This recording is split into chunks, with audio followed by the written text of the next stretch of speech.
Good morning students, आप सभी का मेरी विज्ञान की क्लास में स्वागत है। स्टूडेंट्स, आज हम क्लास 10th में चैप्टर 10 प्रकाश या लाइट का अध्ययन करेंगे।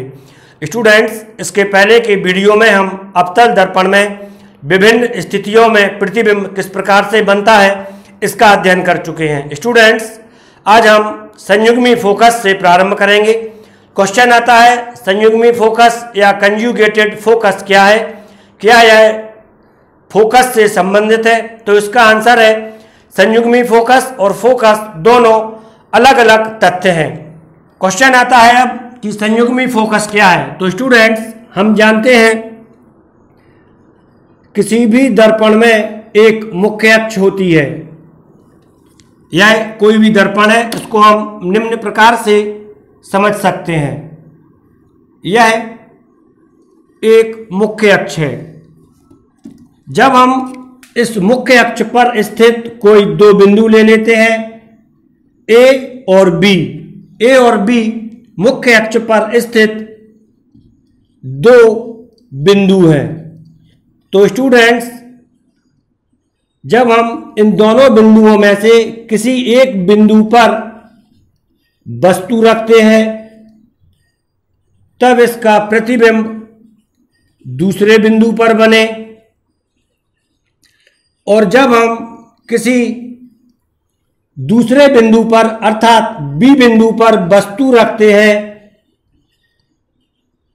तो इसका प्रतिबिंब बिंदु ए पर बने। इन बिंदुओं को संयुग्मी फोकस कहते हैं। इसकी परिभाषा हम इस डायग्राम के आधार पर आसानी से दे सकते हैं। किसी दर्पण की मुख्य अक्ष पर स्थित वे बिंदु जिनमें से किसी एक बिंदु पर वस्तु रखने पर उसका प्रतिबिंब दूसरे बिंदु पर बनता है, और दूसरे बिंदु पर वस्तु रखने पर उसका प्रतिबिंब पहले बिंदु पर बनता है, संयुग्मी फोकस कहलाते हैं। स्टूडेंट्स, आप इसकी परिभाषा आसानी से लिख सकते हैं और समझ सकते हैं। इसकी परिभाषा को मैं एक बार पुनः रिवीजन करा दे रहा हूं। संयुग्मी फोकस किसी दर्पण की मुख्य अक्ष पर स्थित वे बिंदु जिनमें किसी एक बिंदु पर वस्तु रखने पर इसका प्रतिबिंब एक बिंदु पर वस्तु रखने पर इसका प्रतिबिंब दूसरे बिंदु पर बनता है, और दूसरे बिंदु पर वस्तु रखने पर इसका प्रतिबिंब पहले बिंदु पर बनता है, संयुग्मी फोकस कहलाते हैं। तो स्टूडेंट्स, उम्मीद है आपको यह संयुग्मी फोकस की परिभाषा समझ में आ गई होगी। आप इसको आसानी से लिख सकते हैं। अब क्वेश्चन आता है कि परिभाषा के पश्चात क्या हम संयुग्मी फोकस के एग्जाम्पल्स दे सकते हैं? तो इसका आंसर है हाँ। संयुग्मी फोकस के प्रमुख एग्जाम्पल्स निम्न है। स्टूडेंट्स, आपको मैंने अवतल दर्पण में विभिन्न स्थितियों में प्रतिबिंब का बनना बताया था। ये प्रतिबिंब की स्थितियां आपस में संयुग्मी फोकस को व्यक्त करती हैं। जैसे आपको याद होगा, यह अवतल दर्पण है।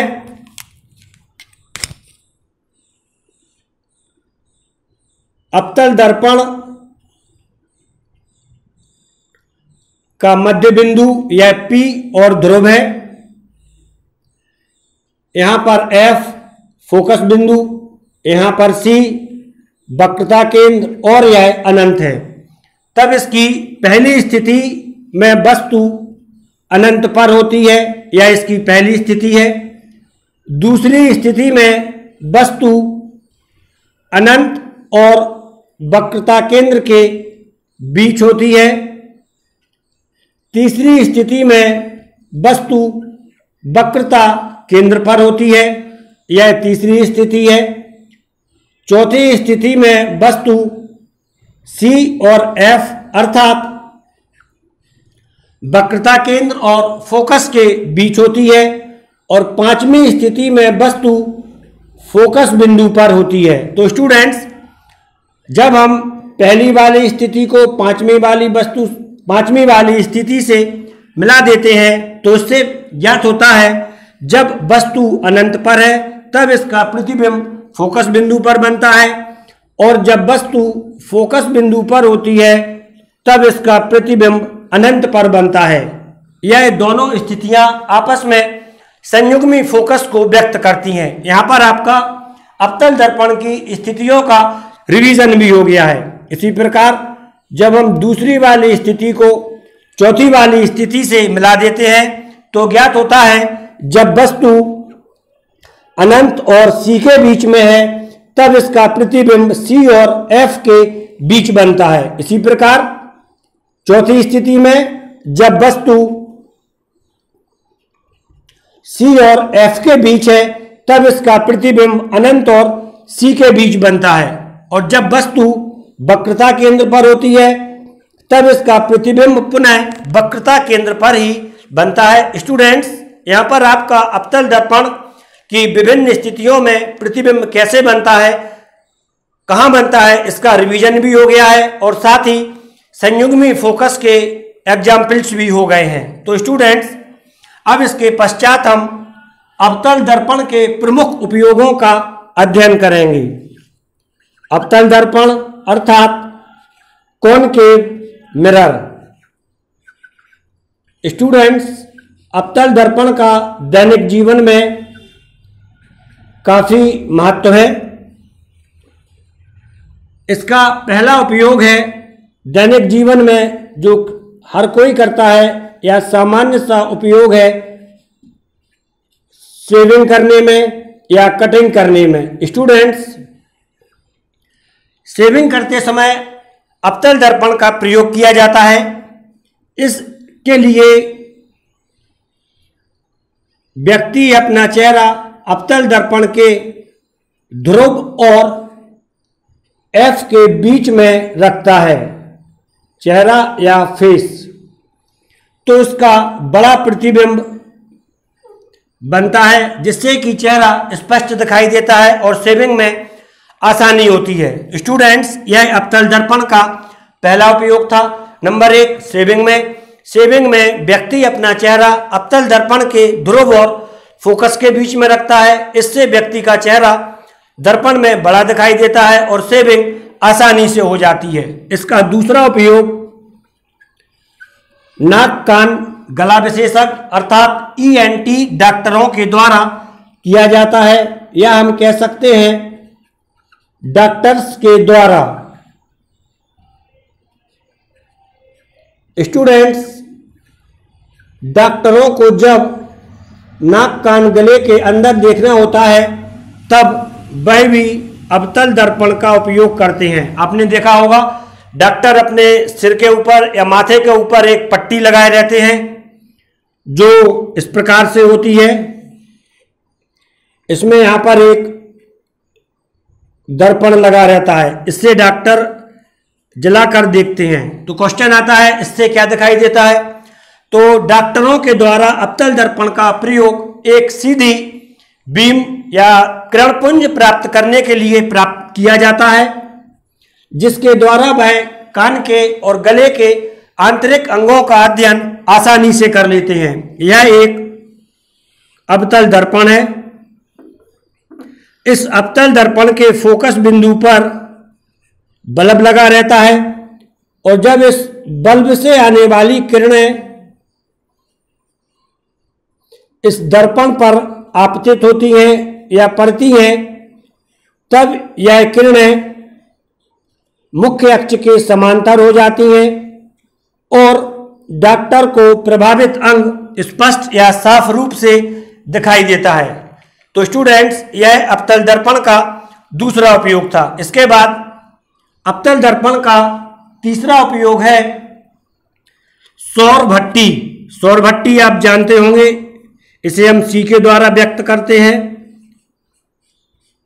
या सोलर फर्नेस। स्टूडेंट्स, यह भट्टी सूर्य की ऊर्जा को ऊष्मीय ऊर्जा में बदलती है और इसमें हम कोई भी चीज गर्म कर सकते हैं। सौर भट्टी में सूर्य से आने वाली प्रकाश की किरणों को अवतल दर्पण के फोकस बिंदु पर एकत्र कर लिया जाता है। यहां पर हम वस्तु को रख देते हैं जिसको गर्म करना होता है, तो यह वस्तु सूर्य की ऊष्मा के द्वारा गर्म हो जाती है। तो स्टूडेंट्स, यहां पर आप आसानी से यह समझ सकते हैं। इसके पश्चात इसका चौथा उपयोग है। चौथा उपयोग टेबल लैंप में आप देखते हैं या वाहनों में आप देखते हैं। वाहनों की हेडलाइट और टेबल लैंप यह भी अवतल दर्पण के द्वारा कवर रहती है, जिससे कि हमें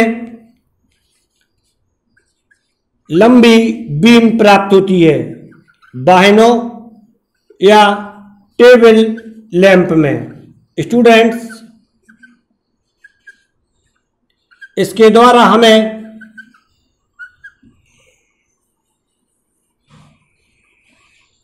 वाहन या टेबल लैंप, इसमें हम अवतल दर्पण का प्रयोग करते हैं। वाहनों में अवतल दर्पण का प्रयोग करते समय वाहनों के बल्ब को या हेडलाइट के बल्ब को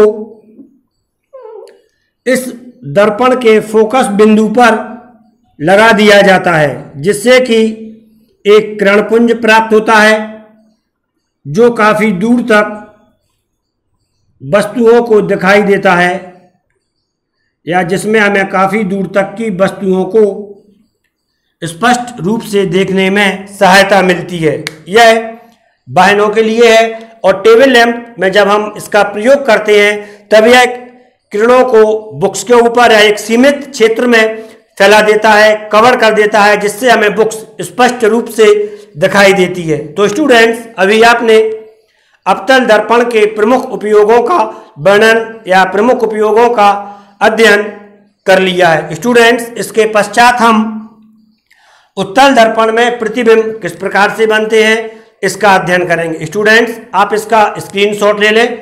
इसके पश्चात हम उत्तल दर्पण में विभिन्न स्थितियों में प्रतिबिंब कैसे बनते हैं इसका अध्ययन करेंगे। स्टूडेंट्स, अवतल दर्पण में अवतल कॉनकेव मिरर में प्रतिबिंब बनने की 6 स्थितियां होती हैं, लेकिन उत्तल दर्पण में प्रतिबिंब बनने की मात्र 2 स्थितियां होती हैं। इन दोनों स्थितियों में आभासी प्रतिबिंब बनता है। अब क्वेश्चन आता है, इन दोनों स्थितियों में आभासी प्रतिबिंब कैसे बनता है। तो स्टूडेंट्स, अब हम उत्तल दर्पण में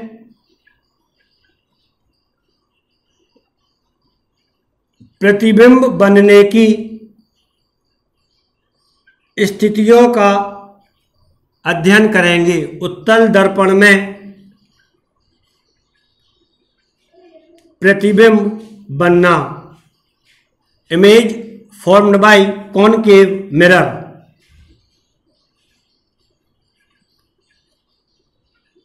स्टूडेंट्स, इसकी मात्र 2 स्थितियां हैं और दोनों स्थितियों में सीधा और आभासी प्रतिबिंब बनता है। उत्तल दर्पण, यह उत्तल दर्पण है, इसका परावर्तक पृष्ठ उभरा हुआ है, यह इसकी मुख्य अक्ष है P, यह F और यह C है। इस तरफ भी P, F और C रहेगा। पहली स्थिति जब वस्तु अनंत पर होती है। पहली स्थिति, इसको भी नहीं बनाना है। पहली स्थिति नंबर 1, जब वस्तु अनंत पर है। तो स्टूडेंट्स, हम जानते हैं जब कोई वस्तु अनंत पर होती है तब इसका प्रतिबिंब अवतल दर्पण में फोकस बिंदु पर बनता है। उत्तल दर्पण में भी ये बात सत्य है, जब वस्तु अनंत पर होती है तब इसका प्रतिबिंब फोकस बिंदु पर बनता है। स्टूडेंट्स, इसके बाद इसकी मात्र एक स्थिति है, दूसरी स्थिति है जिसमें वस्तु अनंत से लेकर ध्रुव के बीच कहीं भी हो सकती है। यह दूसरी स्थिति है जब वस्तु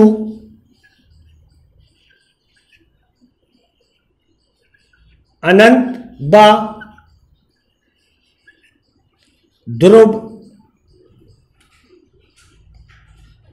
P के बीच स्थित है। स्टूडेंट्स, इस स्थिति में प्रतिबिंब ध्रुव और फोकस बिंदु के बीच बनता है। इस स्थिति में प्रतिबिंब ध्रुव व फोकस बिंदु F के बीच बनता है। स्टूडेंट्स, अब हम इन दोनों स्थितियों का अध्ययन करेंगे कि यह प्रतिबिंब कैसे बनता है। यहाँ पर यह स्थिति क्लियर है कि इन दोनों स्थितियों में सीधा और आभासी प्रतिबिंब बनता है। स्टूडेंट्स, इन प्रतिबिंबों का अध्ययन हम इसके पहले वाले वीडियो में या इसके पहले वाले वीडियो में हम कर चुके हैं। तो पहली स्थिति, जब वस्तु अनंत पर है। स्टूडेंट्स, यह अवतल दर्पण है। इसमें आने वाली किरणों के मार्ग का अध्ययन हम कर चुके हैं। यह मुख्य अक्ष है P। मुख्य अक्ष के समांतर आने वाली प्रकाश की किरण फोकस बिंदु से आती हुई प्रतीत होती है। यह फोकस बिंदु से आती हुई प्रतीत होती है। इसी प्रकार मुख्य अक्ष से आने वाली दूसरी प्रकाश की किरण भी मुख्य अक्ष के समांतर आती है और यह किरण भी फोकस बिंदु से परावर्तन के पश्चात फोकस बिंदु से आती हुई प्रतीत होती है। तो स्टूडेंट्स, इन दोनों किरणों को हम फोकस बिंदु से आता हुआ मान सकते हैं। अतः वस्तु का आभासी और सीधा प्रतिबिंब फोकस बिंदु पर बनता है। यह पहली स्थिति थी। स्टूडेंट्स, इसके पश्चात इसकी दूसरी स्थिति है। इस स्थिति में वस्तु अनंत व P अर्थात ध्रुव के बीच है। स्टूडेंट्स,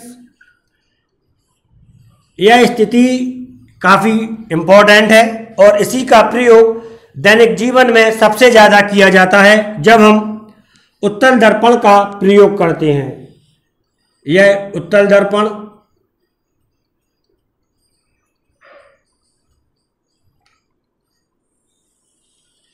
यह मुख्य अक्ष वस्तु अनंत और P, इसके बीच में हम कहीं भी रख सकते हैं। यह हमने वस्तु रख दी है। इस वस्तु को हमने नाम दे दिया है A और B। तब वस्तु से आने वाली पहली प्रकाश की किरण मुख्य अक्ष के समांतर आती है, जो कि परावर्तन के पश्चात फोकस बिंदु से आती हुई प्रतीत होती है। स्टूडेंट्स, यह फोकस बिंदु है। वस्तु से चलने वाली दूसरी प्रकाश की किरण वक्रता केंद्र की ओर जाती है, जो कि परावर्तन के पश्चात पुनः इसी मार्ग पर लौट आती है। स्टूडेंट्स, यह किरण डॉट डॉट के रूप में व्यक्त कर दी है दर्पण के पीछे।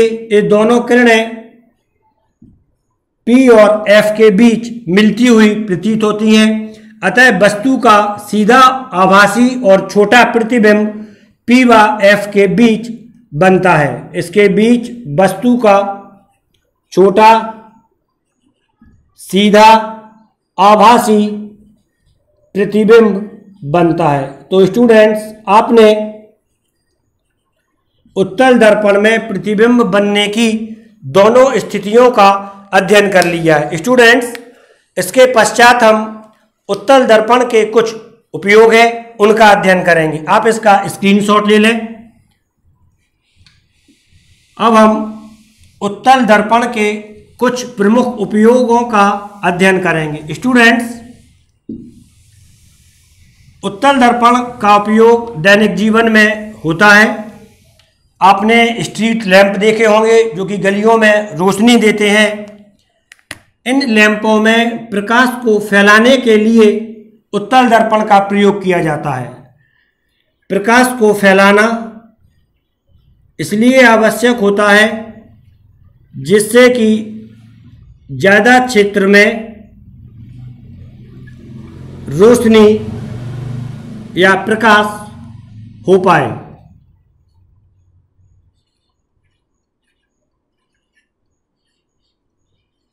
यह इसका पहला उपयोग था।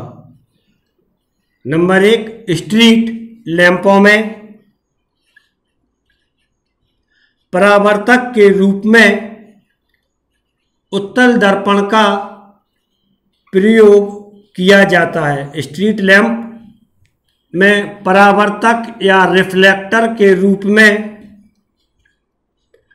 उत्तल दर्पण का उपयोग किया जाता है। क्वेश्चन आता है इसका उपयोग कैसे किया जाता है। तो स्टूडेंट्स, यह एक स्ट्रीट लैंप है। इसमें इस तरह से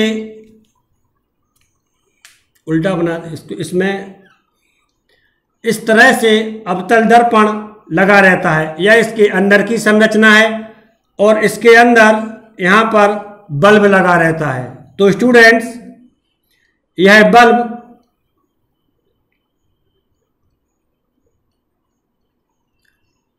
से जब प्रकाश आता है तो यह प्रकाश पूरे क्षेत्र में इस प्रकार से फैल जाता है। यह स्ट्रीट लैंप है, आप समझ गए होंगे। यह बल्ब है और यह उत्तल दर्पण है जो कि प्रकाश को फैला देता है परावर्तक के द्वारा, परावर्तक की भांति कार्य करके। इसका दूसरा उपयोग वाहनों में किया जाता है। वाहनों में उत्तल दर्पण का प्रयोग 2 रूपों में किया जाता है। नंबर 1, साइड मिरर के रूप में,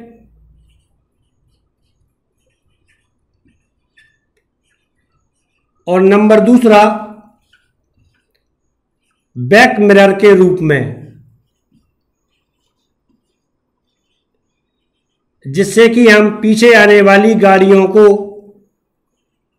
देखते हैं। क्वेश्चन आता है अवतल दर्पण का प्रयोग वाहनों में साइड मिरर या बैक मिरर के रूप में क्यों किया जाता है। तो स्टूडेंट्स, यहां पर आप आसानी से समझ सकते हैं। उत्तल दर्पण में जब वस्तु अनंत और ध्रुव के बीच में होती है उत्तल दर्पण में, तब इसका प्रतिबिंब सीधा बनता है और आभासी बनता है।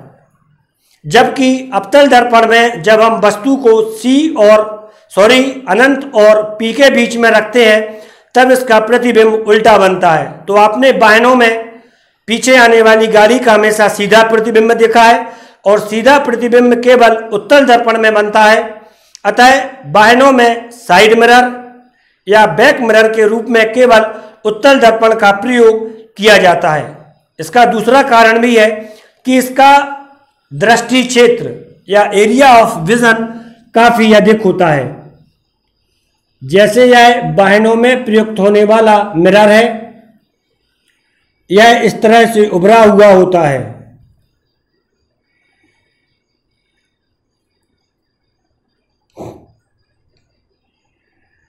यह इस तरह से उभरा हुआ होता है तो हमें ज्यादा बड़े एरिया की गाड़ियां दिखाई देती हैं। इसका दृष्टि क्षेत्र बड़ा होता है और यह सीधा प्रतिबिंब बनाता है। इसलिए वाहनों में साइड मिरर और बैक मिरर के रूप में उत्तल दर्पण का प्रयोग किया जाता है। स्टूडेंट्स, उम्मीद है यह आपको समझ में आ गया होगा। अब तक हमने उत्तल दर्पण में विभिन्न स्थितियों में प्रतिबिंब का बनना, संयुग्मी फोकस में एग्जाम्पल्स के रूप में अवतल दर्पण में प्रतिबिंब की स्थितियों का अध्ययन कर लिया है, उत्तल दर्पण के उपयोगों का अध्ययन कर लिया है। इसके पश्चात अब हम दर्पण की ज्यामितीय चिन्ह परिपाटी का अध्ययन करेंगे, जो कि काफ़ी इम्पोर्टेंट है और कई जगह इसका प्रयोग हम न्यूमेरिकल्स में करते हैं और इस पर परीक्षा से या परीक्षाओं में कई क्वेश्चंस भी पूछे जाते हैं। तो स्टूडेंट्स, आप इसका स्क्रीनशॉट ले लें। इसके पश्चात हम गोलीय दर्पण की या स्फेरिकल मिरर की ज्यामितीय चिन्ह परिपाटी का अध्ययन करेंगे, जो कि काफ़ी इम्पोर्टेंट है और काफ़ी सरल भी है। स्टूडेंट्स, गोलीय दर्पण की ज्यामितीय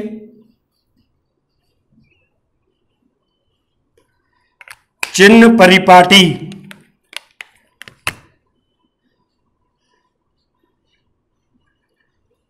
गोलीय दर्पण की ज्यामितीय चिन्ह परिपाटी, इस परिपाटी के द्वारा हम यह निर्धारित करते हैं कि किस दर्पण की फोकस दूरी धनात्मक है, किस दर्पण की फोकस दूरी ऋणात्मक है, कब दर्पण और वस्तु की दूरी धनात्मक होगी, कब दर्पण और वस्तु की दूरी ऋणात्मक होगी, दर्पण पर प्रकाश किरणें किस ओर से आपतित होती हैं। इस सब का अध्ययन हम ज्यामितीय चिन्ह परिपाटी के द्वारा करते हैं। तो स्टूडेंट्स, यह परिपाटी काफ़ी सरल है। यदि आपसे पूछा जाए कि आप सड़क पर किस ओर चलते हैं, तो आपका आंसर होता है बाईं ओर। तो स्टूडेंट्स, ज्यामितीय चिन्ह परिपाटी का पहला नियम है दर्पण पर प्रकाश सदैव बाईं ओर से आता है। दर्पण पर प्रकाश सदैव बाईं ओर से आपतित होता है। आप सड़क पर बाईं ओर चलते हैं तो दर्पण पर प्रकाश भी सदैव बाईं ओर से आपतित होता है। यह ज्यामितीय चिन्ह परिपाटी का प्रथम नियम है। इसका द्वितीय नियम है, यदि आपसे पूछा जाए कौन सा तारा अपना स्थान नहीं बदलता है, तो आपका आंसर होता है ध्रुव तारा। तो यहाँ पर हम इसका प्रयोग करेंगे। गोलीय दर्पण की ज्यामितीय चिन्ह परिपाटी के अनुसार दर्पण से समस्त दूरियां ध्रुव या P से नापी जाती हैं। दर्पण के ध्रुव P से नापी जाती हैं। दर्पण के ध्रुव P से नापी जाती हैं। अब क्वेश्चन आता है कि दर्पण के ध्रुव P से हम दूरियां किस प्रकार से नापते हैं। यह अवतल दर्पण ले लिया, इसमें आपको ध्यान से देखना है। यह इसकी बाईं ओर है, यह इसकी दाईं ओर है, यह राइट साइड है। तो स्टूडेंट्स, इस नियम के अनुसार दर्पण पर प्रकाश सदैव बाईं ओर से आता है। यह बाईं ओर से आने वाला प्रकाश है। दर्पण पर प्रकाश सदैव बाईं ओर से आपतित होता है। यह इसका पहला नियम था। दूसरा, दर्पण से दूरियां सदैव ध्रुव P से नापी जाती हैं। यहाँ से हम दूरियां नापना शुरू करते हैं। चाहे हम दूरियां राइट ओर की ओर नापें या दूरियां लेफ्ट ओर की ओर नापते हैं, दूरियां सदैव दर्पण के ध्रुव से नापी जाती हैं। इसके बाद इसका तीसरा नियम है, वे दूरियां जो आपतित प्रकाश की दिशा में होती हैं धनात्मक होती हैं। आपतित प्रकाश की दिशा की दूरियां धनात्मक होती हैं। वे दूरियां जो आपतित प्रकाश की दिशा में होती हैं धनात्मक होती हैं। और इसका चौथा नियम है, वे दूरियां जो आपतित प्रकाश के विपरीत होती हैं ऋणात्मक होती हैं। आपतित प्रकाश के विपरीत दिशा में होती हैं ऋणात्मक होती हैं। तो स्टूडेंट्स,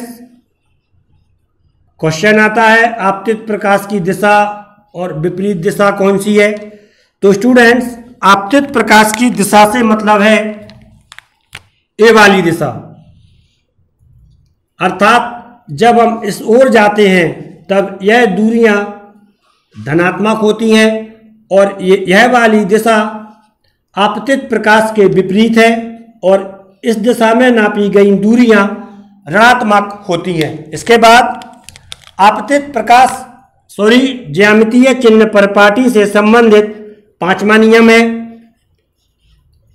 मुख्य अक्ष के अपवर्ड डायरेक्शन या ऊपर की ओर की जो दूरियां होती हैं वह धनात्मक होती हैं। मुख्य अक्ष के ऊपर की दूरियां धनात्मक होती हैं। और छठवां नियम है, मुख्य अक्ष के नीचे की दूरियां ऋणात्मक होती हैं।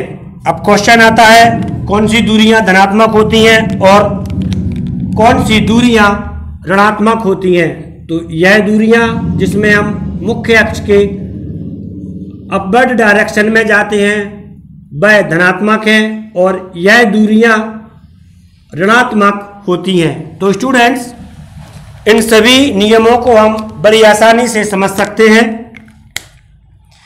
एक सिंपल मैनोमिक्स के द्वारा। यह सिंपल मैनोमिक्स है, प्लस का चिन्ह, दूरियां सदैव बाईं ओर से नापी जाती हैं। यहां पर हमें प्लस का चिन्ह बनाना है। आपतित प्रकाश की दूरियां धनात्मक, यह P है ध्रुव, यहां से सभी दूरियां नापनी है। आपतित प्रकाश की दिशा की दूरियां धनात्मक, आपतित प्रकाश के विपरीत दूरियां ऋणात्मक, मुख्य अक्ष के अपवर्ड डायरेक्शन या ऊपर की ओर नापी गई दूरियां धनात्मक, मुख्य अक्ष के नीचे की ओर नापी गई दूरियां ऋणात्मक है। यहां पर आपने गोलीय दर्पणों से संबंधित ज्यामितीय चिन्ह परिपाटी का अध्ययन कर लिया। स्टूडेंट्स, अब इसके आधार पर हम कौन सी दूरी किस दर्पण में धनात्मक होती है और किस दर्पण में ऋणात्मक होती है इसका अध्ययन करेंगे। तो स्टूडेंट्स, आप इसका स्क्रीनशॉट ले लें। यह मैनोमिक्स है, इसमें सभी 6 नियम आ जाते हैं। यह इसका पहला नियम है, यहां पर रिवीजन करा दे रहा हूं। दर्पण पर दूरियां सदैव बाईं ओर से आती हैं। यह दूसरा नियम है, सभी दूरियां प्रकाशिक केंद्र से नापी जाती हैं। यह तीसरा नियम है, आपतित प्रकाश की दूरियां धनात्मक होती हैं। यह चौथा नियम है, आपतित प्रकाश के विपरीत दूरियां ऋणात्मक होती हैं। यह पांचवा नियम है, मुख्य अक्ष के अपवर्ड डायरेक्शन की दूरियां धनात्मक होती हैं। यह छठवां नियम है, मुख्य अक्ष के नीचे की ओर की दूरियां ऋणात्मक होती हैं। तो स्टूडेंट्स, यह ज्यामितीय चिन्ह परिपाटी का संक्षेप में वर्णन था। अब हम इसके आधार पर विभिन्न दर्पण की दूरियां कब धनात्मक होती हैं और कब ऋणात्मक होती हैं इसका अध्ययन करेंगे। स्टूडेंट्स, यहां पर हमें दो दर्पण लेने हैं, अवतल दर्पण और उत्तल दर्पण, और हमें एक राशि लेनी है या एक, जैसे यह हमने लिख दिया यहां पर राशि। राशि का मतलब यहां पर अमाउंट नहीं है, क्वांटिटीज है। यहां पर उत्तल दर्पण और यहां पर अवतल दर्पण लिख दिया है। तो स्टूडेंट्स, सबसे पहले हम राशि लेते हैं फोकस दूरी। फोकस दूरी या एफ, अवतल दर्पण की फोकस दूरी इस ओर होती है, अतः स्पष्ट है अवतल दर्पण की फोकस दूरी ऋणात्मक और उत्तल दर्पण की फोकस दूरी धनात्मक होती है। इसके बाद नंबर दूसरी राशि है वक्रता त्रिज्या। वक्रता त्रिज्या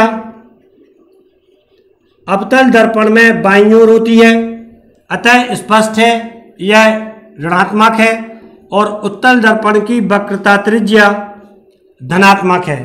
तीसरी राशि इसमें होती है वस्तु की दूरी। दर्पण से वस्तु की दूरी, दर्पण से वस्तु की दूरी, इसे हम u से व्यक्त करते हैं।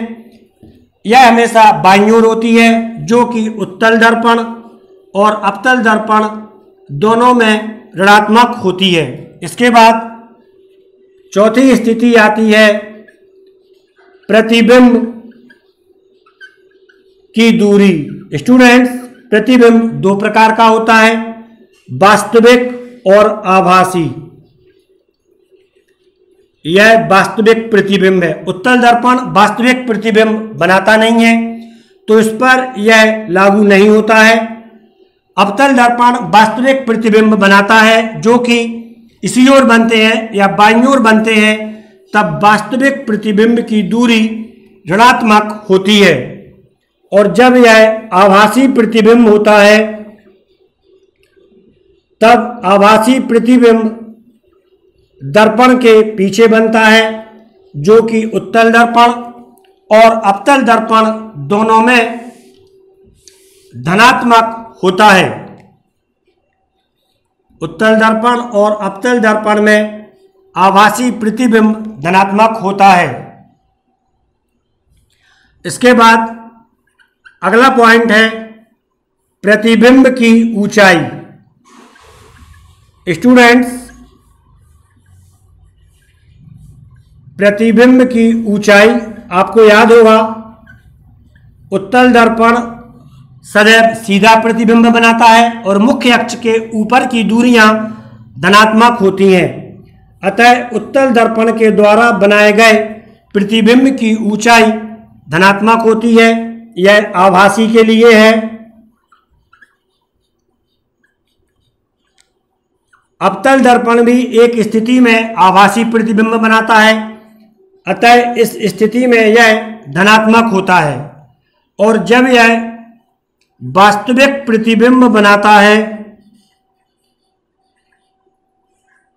स्टूडेंट्स, उत्तल दर्पण कभी वास्तविक प्रतिबिंब नहीं बनाता है, अतः यह स्थिति इस पर लागू नहीं होती है, किंतु अवतल दर्पण वास्तविक प्रतिबिंब बनाता है, जो कि ऋणात्मक होता है। तो स्टूडेंट्स, आपने इन सभी चीज़ों का या फैक्ट्स का अध्ययन कर लिया है। उम्मीद है यह आपकी समझ में आ गया होगा। आप इसका अध्ययन कर लें और आसानी से समझ लें। इस पर परीक्षाओं में क्वेश्चन भी पूछे जाते हैं, किस दर्पण की फोकस दूरी धनात्मक होती है, किसकी ऋणात्मक होती है, तो ऐसे क्वेश्चन आप आसानी से कर लेंगे। तो स्टूडेंट्स, आप इसी प्रकार मेरे साथ जुड़े रहें। धन्यवाद।